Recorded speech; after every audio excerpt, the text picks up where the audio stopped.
Yeah, and I think it's important to distinguish between pain and suffering. What's that old Buddhist saying? Pain is inevitable. Suffering is optional.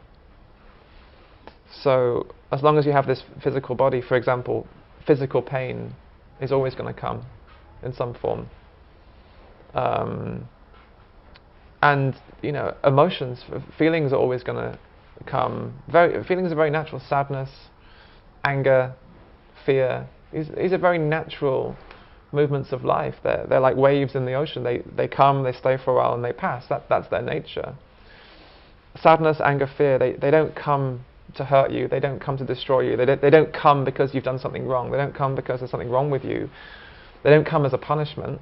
Like some religions teach that. Oh, you're feeling this because this is a punishment from God, or some there's some New Age teachings that might say, well, this is these feelings are your fault because it's karma, or you didn't pray enough, or you didn't manifest in the right way, or blah blah blah blah blah blah. And I think what we want to do first of all is just remove this sense of shame and blame.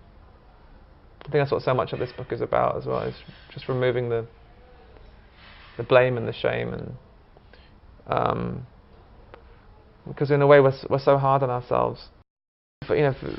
Physical pain, sensation, or sadness, anger, fear, they're completely natural. They're always going to arise in your experience.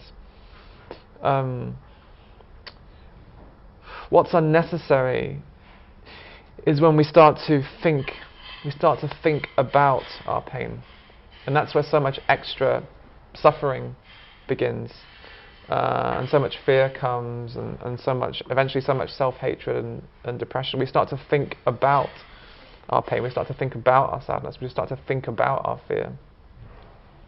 We start to resist. We don't want the pain, we don't want the sadness, we don't want the fear, or we start to think, this is wrong, this shouldn't be here, or there's something wrong with me, or this will never go away, this will always be here. We start to think about the future, we start to think about the past, we start to think about the future. And in so many ways we start to escape the pain, which actually makes the pain so much worse. That's the suffering, that's the part that is so unnecessary in a way. That's the part that we add with our minds, thinking about our pain, ruminating on our pain, obsessing over our pain, blaming our pain. So just in the book, in different ways, I try and dismantle that whole suffering mechanism, and just, if you can just have the courage actually to bring attention back to the pain itself, to come feel the sadness, feel the fear, feel the anger. What you may begin to find is actually these are not enemies. These are not enemies. They're also life. They're parts of us that just want to be felt, and they come, they stay for a while, they pass. And what we are actually is the space for all of that. Just like the sky. This is all weather. Coming, staying for a while, passing.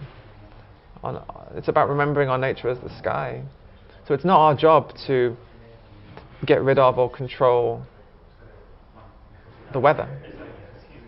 It's about remembering our nature as the sky, as awareness, as presence. Mm-hmm. So I think it's important to talk about just the difference between pain and suffering, which comes from thinking about our pain and resisting our pain and denying our pain and pushing our pain away and running away from our pain. Mm-hmm. So if we can just begin to end the escape. This book is an invitation to have the courage to stay with life, to not run away.